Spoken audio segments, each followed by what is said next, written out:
Let's do it.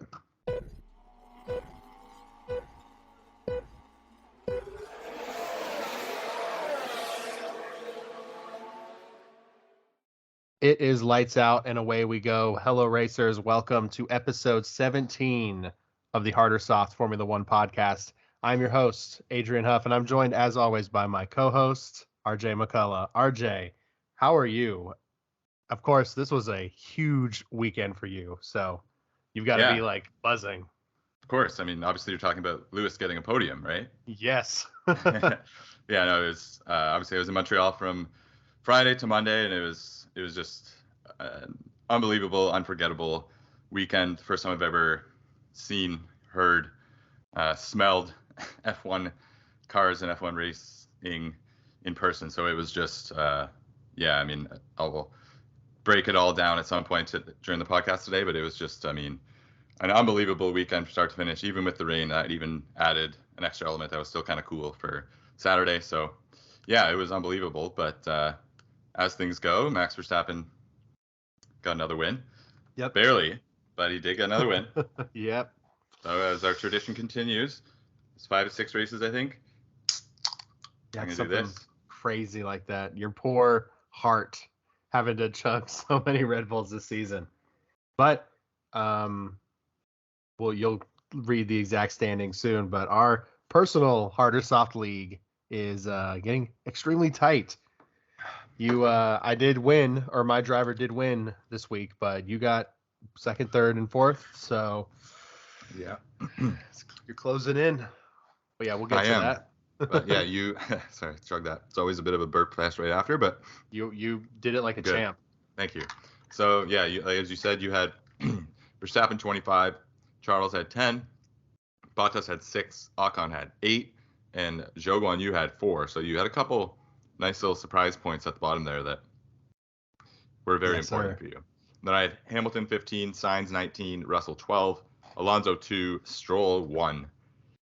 Good solid point in Canada for him. Mm-hmm. So yeah, going into the race, you were up by 18 points. Here you had 53, I had 49. So you actually gained 4 points despite having, I guess you had first and fifth. I had 2, 3, 4. So yes. That being said, now it's 488 for you, 466 for me, and you lead by 22 points. Still very catchable. Oh my God, yeah.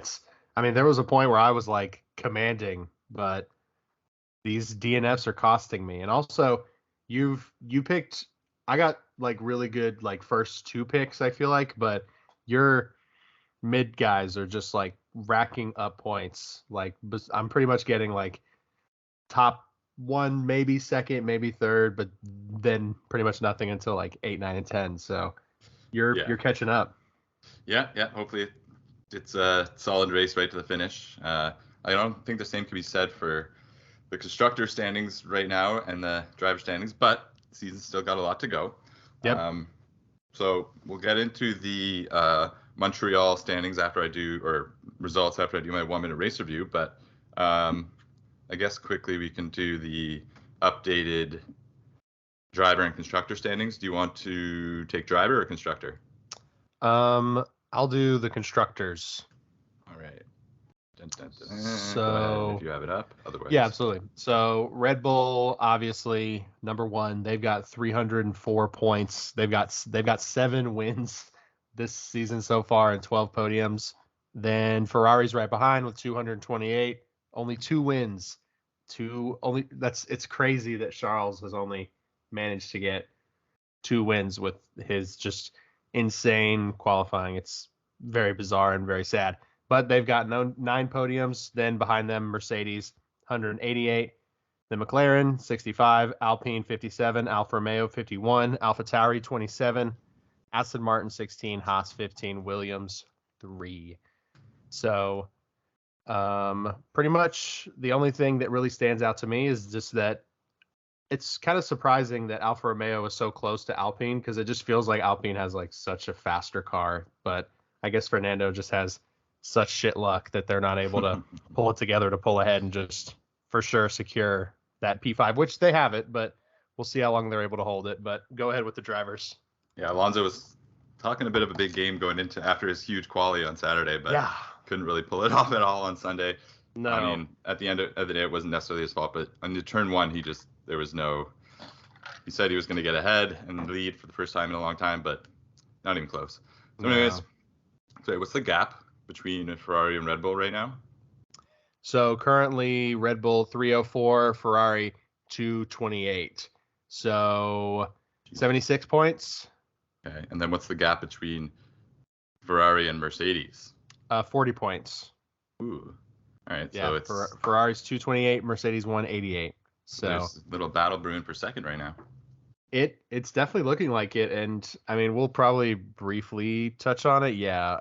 But I don't think anything's going to come of what we're going to talk about. So okay. it definitely seems like Mercedes is going to be catching up. So Ferrari needs to get their shit together, man.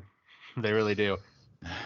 Which they had a good show this weekend. To their credit, all things considered, they did. Yeah, it was a good show from.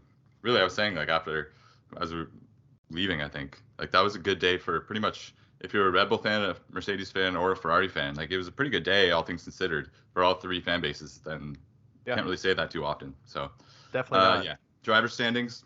Obviously, Max Verstappen in first, 175 points. Second, his teammate Sergio Perez, 129 points. 30. So quickly, that's 46 points, I believe, is the gap there. 3 points behind Perez is Charles Leclerc, 126.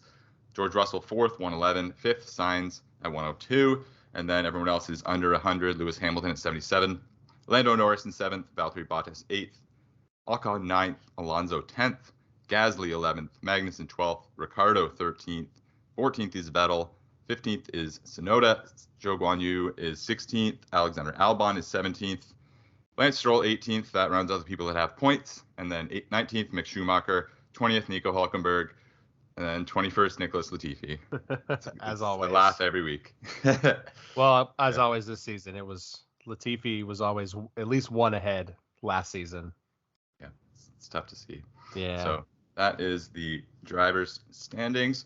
Yeah, not really too much of a surprise other than just, again, not really surprised, but Max just keeps improving that lead. And now, I mean, I guess it was before, but it was already Sergio ahead of Charles, but just to see that still there is still sort of jarring to the eye when, I mean, a few races in, people were saying, and we were wondering, is Charles just going to run away with it? And yeah, so right. Without further ado, my 1 minute race review. Let me take a sip of my Tim Hortons coffee here. Hell yeah. All yeah. Right. It's on brand. And Bienvenue Montreal. Verstappen starts on pole. Alonso starts behind him. Sainz then behind him. Lewis behind him. And the Haas's behind him. Interesting starting grid. Verstappen gets off to a great start. Magnussen goes wheel to wheel with Lewis. Lewis is okay. Magnussen ends up out of the race. Lap 8, Perez, engine issues. He's also out of the race. Verstappen and Hamilton take this opportunity to pit under the virtual safety car. Lap 20, Mick Schumacher, engine issues. He's out of the race. Lap 44, Lewis just stays ahead of Max after Red Bull pits, and Lewis kind of squeezes Max a little bit. Max is pissed on the radio, but passes Lewis the next lap when Lewis pits himself. Lap 49, Yuki Tsunoda out. He drives into the wall. Kind of a bizarre way to crash, but safety car comes out. Lap 54 to lap 70, Sainz and Verstappen just go at it, battling. Even with DRS, Sainz can't get past Verstappen though, so it ends up Max Verstappen wins in Canada, Sainz second, Hamilton third, back on the podium, Russell fourth, Charles Leclerc starts on the back of the grid, finishes fifth. Nice. Not sure if I got it in time, but good enough. If anything, you were within like a second. All right, sweet. So yeah, that's the 1 minute race review. That brings us to any final race, like from watching. I guess obviously we had different perspectives. So you watched on TV. I've watched like the race highlights back and as many views as I could. But what was it like watching it on TV? What did you think of the race? So I definitely want you to go in depth into what your whole weekend was like for this GP. But just from my point of view, yeah, Fernando. I mean, of course, you saw all of this. He was, super cocky going into the race. It would have been great if he had been able to pull out a decent result, which P7, that's fine. But from P2 to P7, that's huge disappointment. But during the race, I was surprised at how hard the Crofty and Brundle were going in on Leclerc. They were pretty they were insulting him pretty bad, being like saying like, oh, he's got to be disappointed, pretty much being like he should be farther up. And to be fair, Leclerc was having grip issues. He was complaining about grip the whole race, but I don't know. P19 to P5 is still pretty fucking impressive in my book, and it just felt like they were downplaying what he did a little bit. I mean, they were definitely downplaying it, but it was like to the point where they were saying like he should almost feel bad about his performance, which was very strange to me. And I'm not sure. I don't think you were listening to any broadcasts during the race. We had it up on the phone, but it was hard to follow that because it's like you see So it loud. happen, things happening, and then it's so loud, and then the broadcast obviously is a little behind like live, so it was like you kind of know what's happening, but you don't. So yeah, that was a little tricky. But I mean, correct me if I'm wrong, but wasn't Charles like stuck in the DRS train at one point? And they know he obviously has a faster car, but yeah, briefly, yeah. I think he had a little bit of a tiff with Ocon for a little while. Ocon, Yeah, man, every week, like I know. jeez. Well, that reminds me of well, actually, I'll save that for a later point. But what happened with oh yeah, one quick thing. You said Alonso P7, but he got a penalty, so he ended up P9.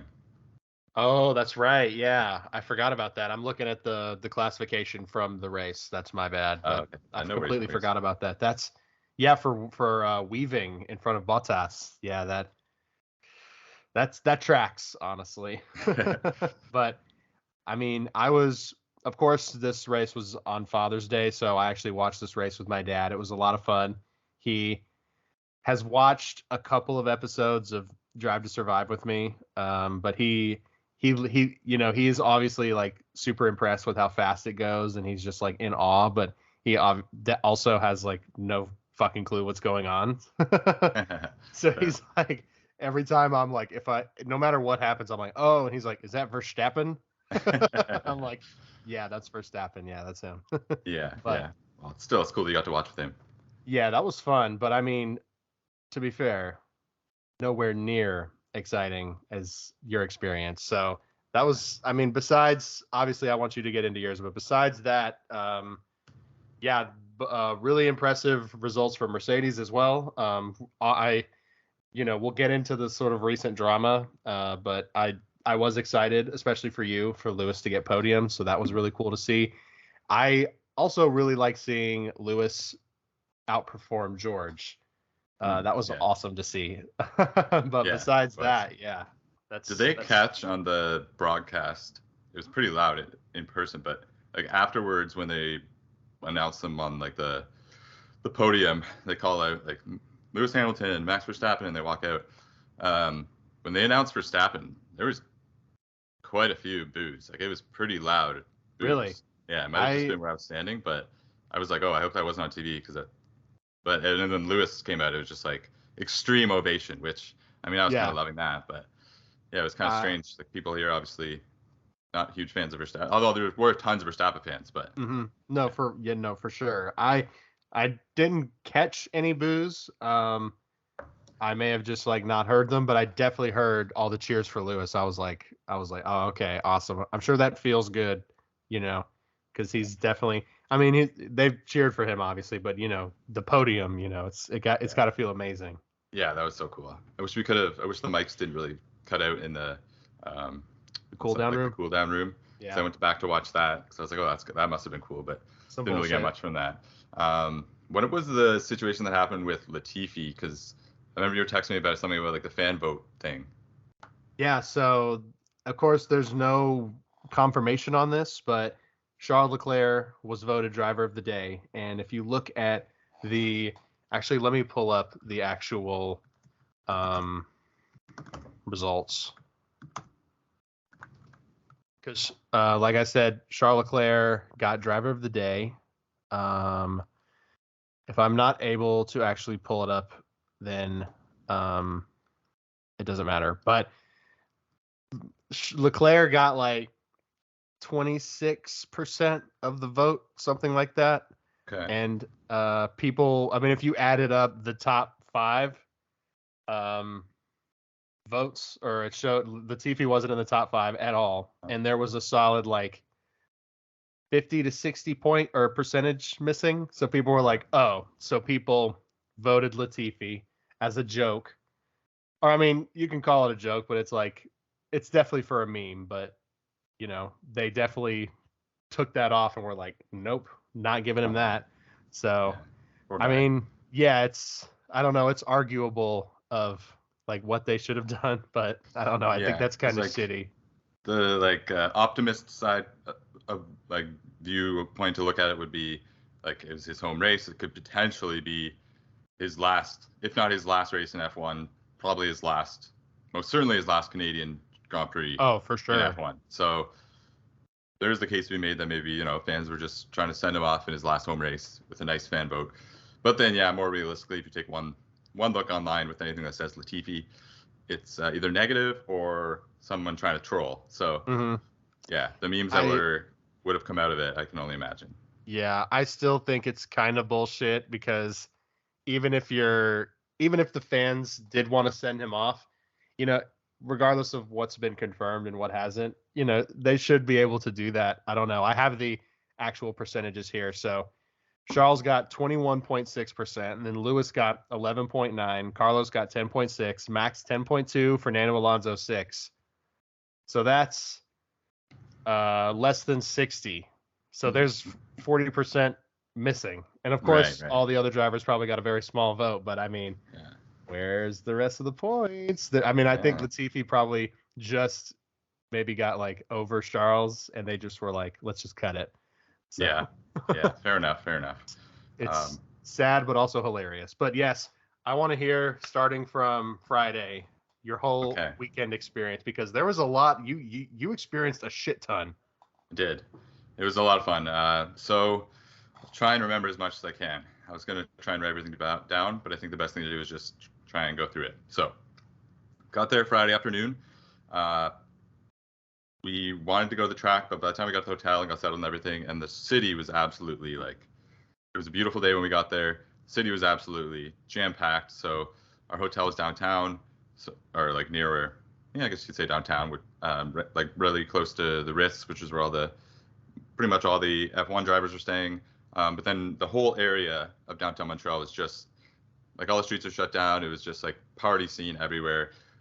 Tons of like live music and DJs and outdoor bars and just like tons of like simulator tent setup so you could like play the track on the video games with like the real uh, wheel and everything. They had like pit stop challenges where you could try it on a Red Bull. They had Ah, like old cars set up all in the streets everywhere. Just incredible, and everyone all in their F1 gear. I'd say the most potent fan base, I guess, there would be Ferrari. But I think that's because I guess Gilles Villeneuve drove for Ferrari, so I guess all ah. the older people are started with Ferrari and stuck with Ferrari. But yeah, a lot of Mercedes fans, a good amount of Red Bull fans, and then a surprisingly good amount of fans of all teams, which was nice to see. Um, so yeah, Friday was just more of a exploring the city, getting like the feel for where we needed to go, figuring out the subway system because driving anywhere would have been insane. The track's actually like literally on an island, so the best way to get there is just to take the subway because if you drive there, it's just insane. Yeah. I'm gonna be posting some videos and pictures at various points throughout this our YouTube video if you're watching that. So yeah, I'll post a few pictures of the crowds just getting in everywhere. It was absolutely insane. I think you said there was 385,000 people there over the weekend, Something like 365, that. something around between 350 and 380, something like that. But and that's with Saturday being raining all day, Friday raining half the day. So it was Sunday especially was insane. But Saturday we went to the track for P3. We were there for all of that. It was raining, pouring rain, but it was still just incredible. That was the first time I'd been there to see the track in person, see the cars on track. And we got lucky. We had general admission, which when we go again, we're going to get um, grandstand seating because they really don't have much set up for general admission. It's just kind of like figure out a spot that you can hopefully see. Right. So, but we got very lucky on Saturday.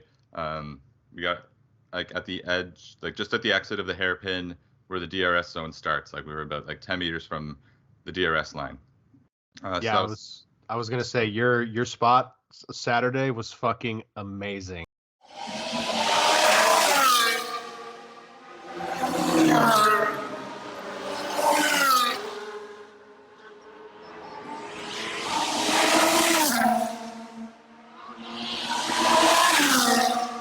I know, and they kind of made us overconfident, thinking like, "Oh, we'll try and find a better spot for Sunday." But I Uh, mean, in the end, our spot, the video didn't capture it, but it was a sweet spot, and I'll explain why for Sunday later. But yeah, Saturday we watched all of that.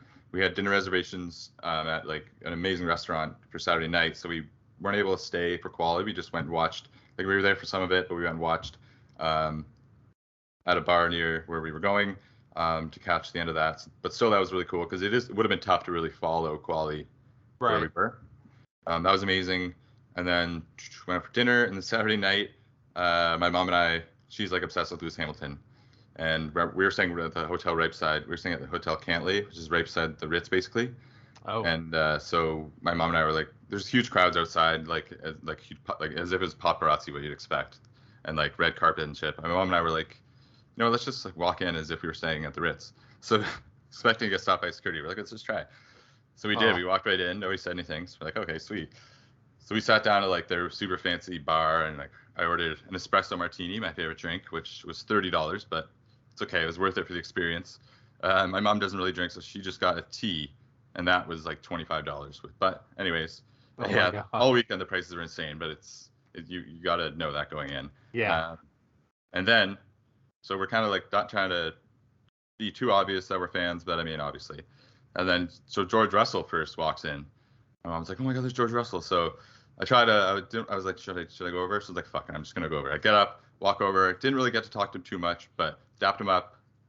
He was. I don't have to say he was standoffish, but he was just going to the elevator to go to bed. Whatever. It was like, I don't know, 11 p.m.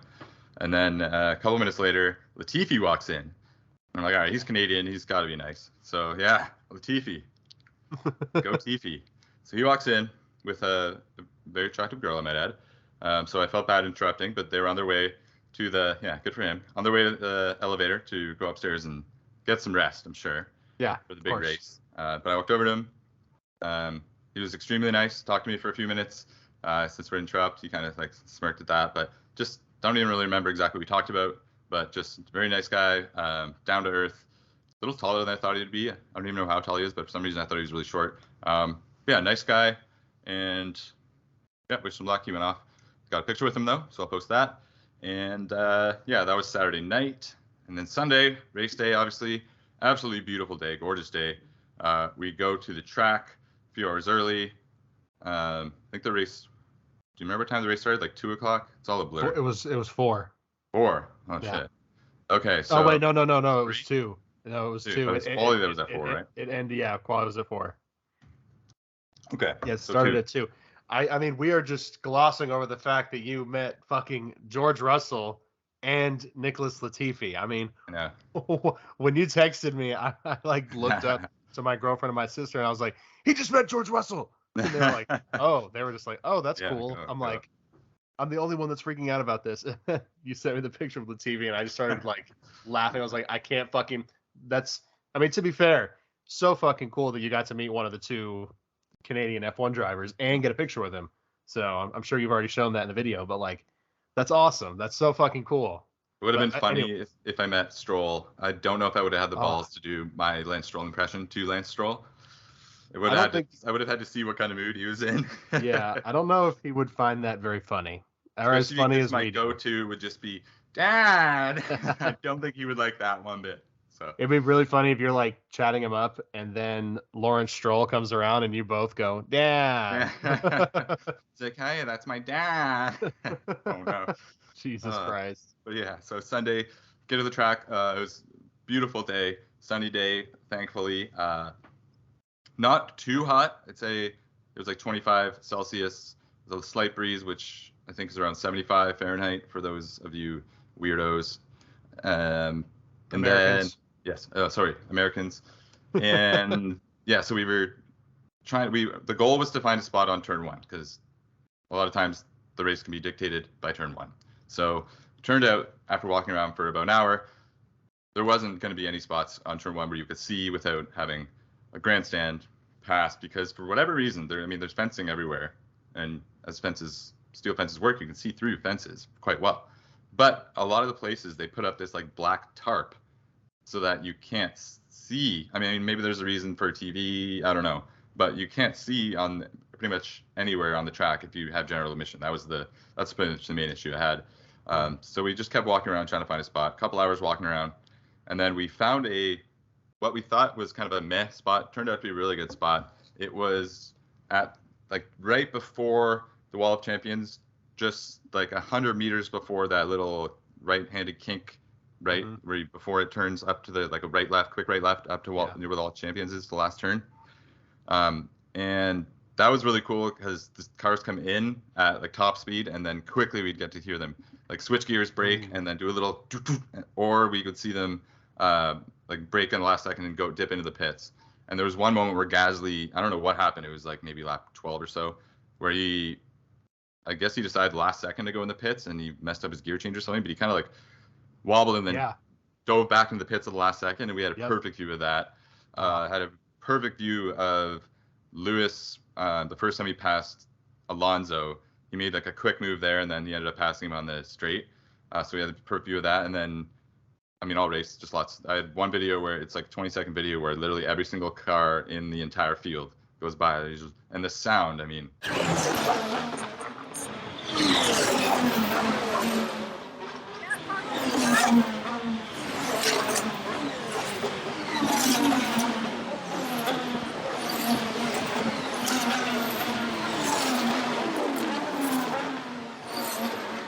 I'll never forget, the sound, the speed is obviously unbelievable. The sound, and then we could smell, because we were kind of near a braking zone, you could smell like the rubber and the brake fluid, whatever. It was the gas. Unbelievable. The gas, all of it. It was just so cool. And then, near the end, like when Carlos was making his attack of Max unsuccessfully, but there was one moment, maybe between like 6 and 10 laps left, where Carlos got, I want to say within inches, looked to the eye, but very, very close. So it looked like he was going for the move, and we had a perfect view of it, and like it was almost like the moment of the race could have been. So just unbelievable to see. Can't even like do it justice with the story. It was just so cool. I wish that you were there with me.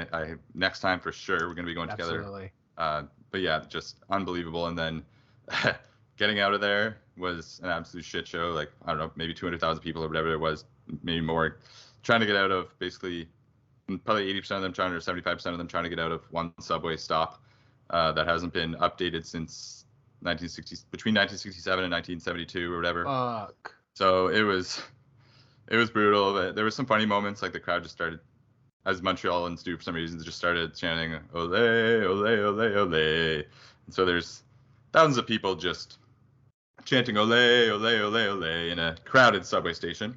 So that was pretty funny.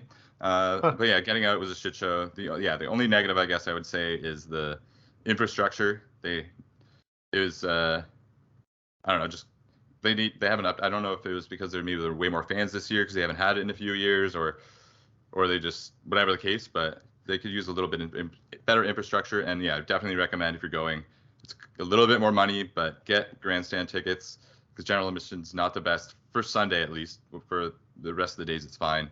But it'll be like a couple $100 each ticket. And then some of the grandstands are literally like, and I'm not even talking the fancy ones, some of them are like $8,000 a ticket, and it's like, that's just, how are you supposed to afford that?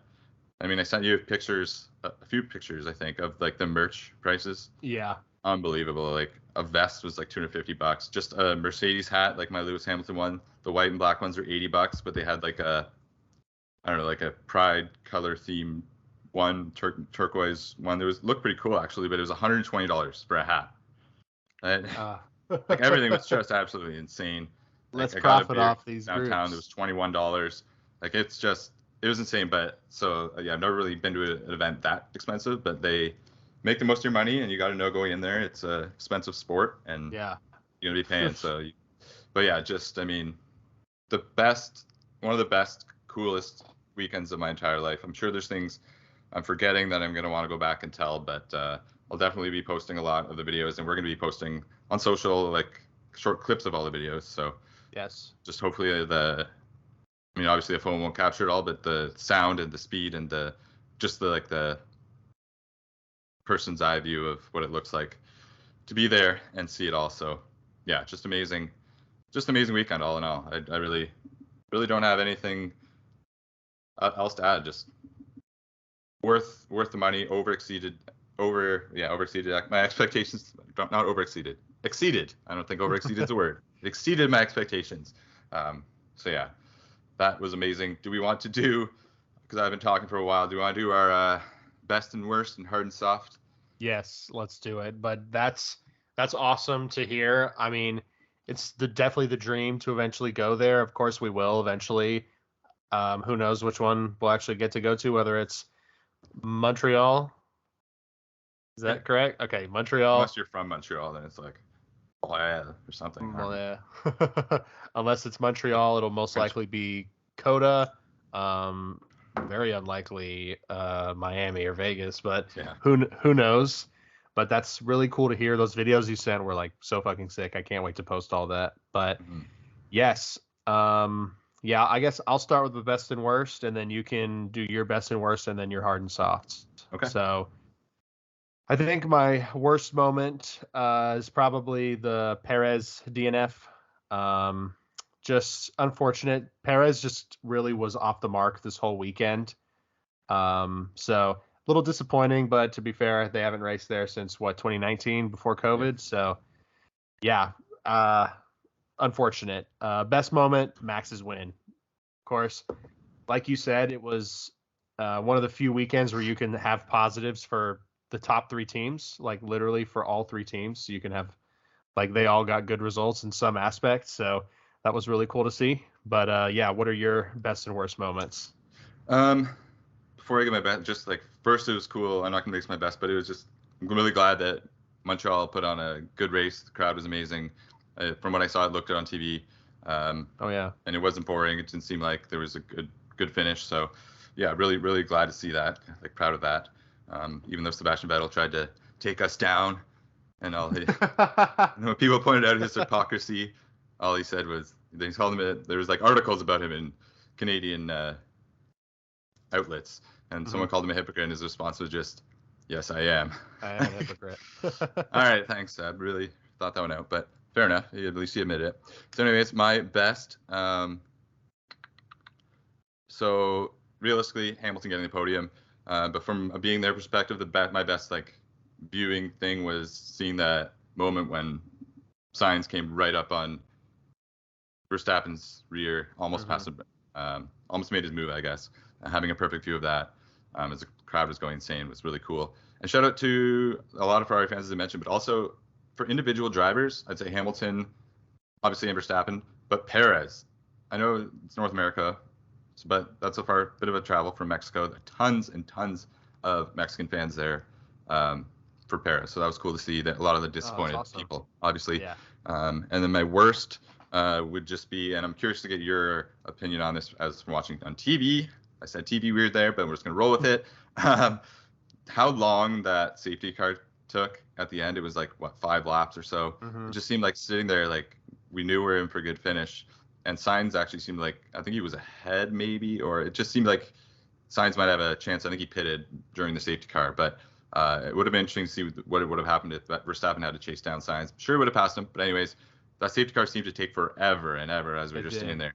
A safety car, which I actually got a little nice video of the guy waving the yellow flag in front of me. So I like it. The safety car also in person is gorgeous, and it is crazy actually how fast it goes. I know Verstappen likes to complain about how fast it's going, but to see it like a normal car on the track going that fast, it's pretty sick. And it's sleek. Was it the Aston Martin or the Mercedes? Yeah. It was the Aston Martin turquoise one, and it was gleaming in the sunlight. Oh, I bet. Especially on Sunday. What did you think of? I think you just summed it up. I apologize, but yeah, the safety car. Did you think it took too long? Yeah, it definitely felt like it lasted a little bit too long. That was for Yuki, wasn't it? Yeah, which had a weird crash too. What the hell? It was hilarious. I laughed like so hard. Out of nowhere. Well, he came out of the pits and just slipped into the wall. It was really funny. Not even gonna lie, I laughed really hard. His radio must have been hilarious. I'm gonna have to go back and listen to that. Just beep. Yeah. And then I think you sent me a picture of someone that was at the race. Um, the year where I guess Perez and Mick both went off the same place. And Perez kind of got out of his car and was like, he walked away, just kind of like sad. And then Mick Schumacher got out of his car, he was like pissed off and yelled something angrily and like punched something. Yep. He was So, pissed. but yeah, rightfully so. Like everyone there all weekend was just saying, we hope Mick gets points. So that was sad. I But anyways, know. my hard and soft.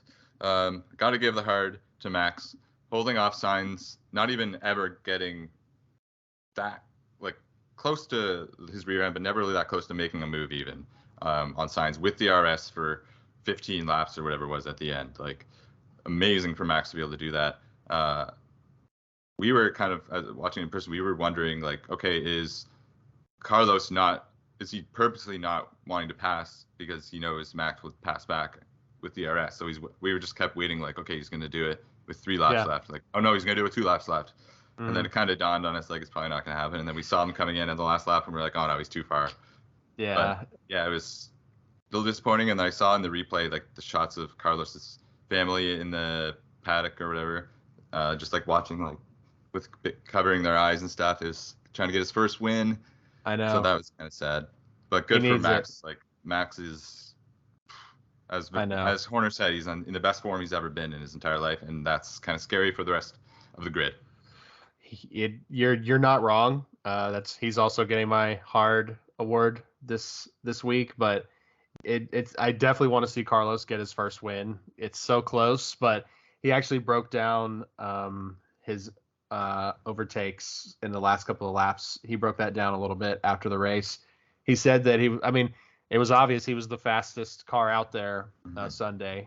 He had fastest lap, and he said he was like, it's good to know that I'm the fastest man on track. He said that his car was about like 2.5 tenths faster than Max's. He was like, but if for me to be able to properly overtake him, I needed to be a half a second faster. So that was really interesting, like breakdown. I think from his perspective. So Yeah, I was watching that press conference, and same one Lewis said that he wants George to be the one to be the guinea pig now with testing different setups because he's been the one that's been doing it all year. Which fair enough. I mean, I can see why Mercedes would do it because he has more experience, but also like, he's got to be like, all right, we're fast enough now. Like let me just get my car in tune so I can race.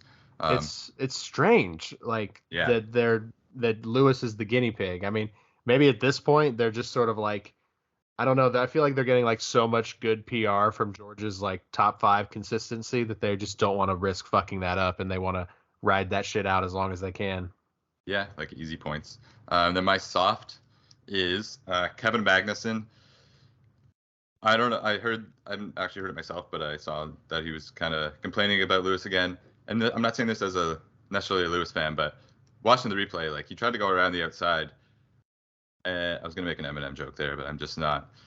I'm not worthy as a comedian of doing that. But yeah, he did. He tried to go around the outside in a spot where there's no real necessarily room there, and hit his wing. And then yeah, he says he shouldn't have had to retire. There's a whole issue with that with Ocon and a joke in the FAA. But anyways, he like there even if he did somehow make a miraculous move there, Lewis was eventually going to pass him with a way faster car. Wasn't really worth the risk. And we've seen this a few times now where I know he wants to finish higher up in the grid, but you kind of just gotta like pick your battles, pick your spots. Mm-hmm. And like on turn 1, he just keeps clipping Lewis. And I'm gonna say this as a Lewis fan, I don't like that very much because it scares the hell out of me. Like I obviously didn't see that when I was at the race, but if I was at the Canadian Grand Prix and spent all that whatever and waiting for Lewis to come around turn 1 and no Lewis came around turn 1, Kevin Magnussen would have been dropped in my personal rankings. That's for sure. Yeah, he's on my team, isn't he? Let's see here. I don't know. He doesn't get any points, but yeah, I think he is on your team. I have Mick, but yeah, you do have him. So I'm glad. Damn. Almost he's gonna start a rivalry with me. But yeah, go ahead. That would be funny, but I agree. He definitely has fucked up a lot. I don't know. Like, I'm still a little confused on the whole. What was it? A black and orange flag? Some bullshit like Is it like that. black and white, or I don't know? It was a weird flag, but like them, and it wasn't even like a. They just wanted him to come in for them to like fix it. I was a little confused, I but don't know, because then like right after there was a virtual safety car or something, right? So he kind of got screwed with that. But yeah, I he don't did. exactly Yes. know what happened with that whole situation.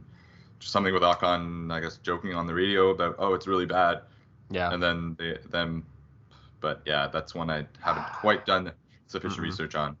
me either. But like I said, Max gets my hard award this week. But the soft is going to Mick.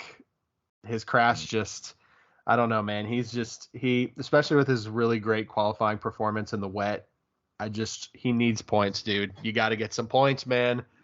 Come on, chop Yeah, chop. you got it. It's running out of time, and apparently the German media is not treating him very well. Oh The part where no, Gunther had, but like I guess they're saying like you're no Michael, but and like that's fucked just up. it's not fair, and to the point where Gunther had to come out and say like you guys aren't helping at No, not all. at all. So, and I guess I can just tie this into an honorary worst and soft move of the week is just real quick. Yuri Vips was playing video games, Call of Duty, I believe, and uttered a racial slur that I'm obviously not going to say. No. Put two together, probably the worst word you can say. And as a white person, so that's all I'm gonna say. Yeah, he's been suspended from Red Bull. He was their reserve driver. Pretty sure he was there at the race because I heard people yelling "Yuri, Yuri," but I don't know. But anyways, that's just awful.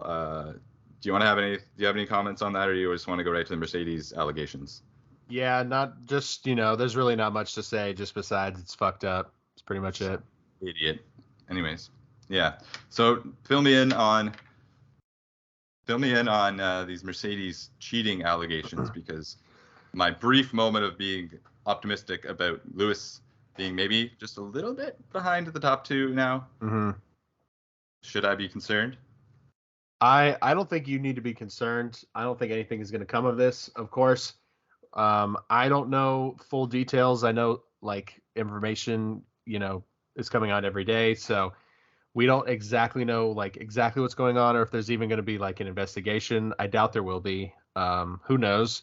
But yeah, it all started with just there was like some articles posted or some posts, some pictures that Christian Horner, Toto Wolff, and Binotto, Ferrari's team principal, were like in a screaming match, like legitimately screaming at each other, and it seemed to be Red Bull and Ferrari versus Mercedes.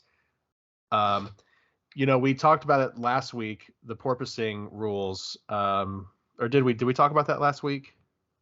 I think so, but if we didn't, But yeah, it's like we sort of came to the conclusion that Mercedes maybe didn't get what they were after, right? but um, we didn't exactly hear the full details of the screaming match. But we do know that Netflix was filming. Yes, Yes. Netflix cameras were there, so look out for Drive to Survive season 5 in like what 10 months, something like Yeah. that. Remember this moment. Yeah, remember this moment. We'll reference it when we do our season 5 review next year, but it it all apparently is stemming from these allegations that Lewis went from saying Friday that the car is the worst it's felt all season, and I even texted you when he was saying this shit. I was like, "Damn, dude!" I was like, "That fucking sucks," because I know you want a good result tomorrow. And then he gets P3 and George gets P4, so people were wondering. And then we also found out that allegedly, apparently, that they fitted a part on the car either right before or there's some speculation that a part was put on the car that was illegal and then it was deemed legal. But then there was also claims that it was deemed legal hours before they put it on the car, before the session began. So it's all very strange. People are alleging that um, I think Toto's former, I forget what position they were in, but they used to work with Toto at Mercedes. They now work at the FIA. So people are theorizing that maybe they were tipped off at a quick potential minor fix to their porpoising issues where they wouldn't have to sacrifice all that much performance. So it's all allegations. It's all alleged. Nothing's confirmed, but there's lots of allegations being thrown around. And obviously, if Mercedes did, if they did do foul play, then they should have repercussions. And if they didn't, then good on them for figuring it out, because it seems most teams already have. And yeah, a lot of people are saying that Mercedes are, like, people are exaggerating, I think, how good the car is. They're still slower than Ferrari, and they're still way slower than Red Bull. They're at least half a second slower than Red Bull. So even with this upgrade, they're still nowhere near the pace of the front runners. So I don't know. Like, you could elaborate a little bit if you'd like, but I'm not gonna point fingers, but that is just what I've been reading. Of course, hopefully we'll have more updates on that eventually. Yeah, I mean, I don't know. It remains to be seen. One thing I'm excited about is a track it was a track with better surfaces, and Silverstone's next. They have a better surface, and obviously it's Lewis's home race, so I'm excited for that. One Yes. cool thing I forgot to mention though, from that I just remembered from Sunday at the race.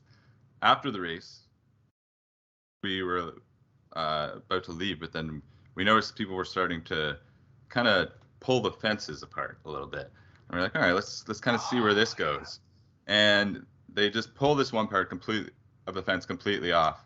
And people, I think it was allowed, I guess, because no one tried to stop it. People just started pouring onto the track. I'm talking thousands there. I'm going to post a video of this. It's somewhere in here too. It was incredible. Like thousands of people running onto the track all at once.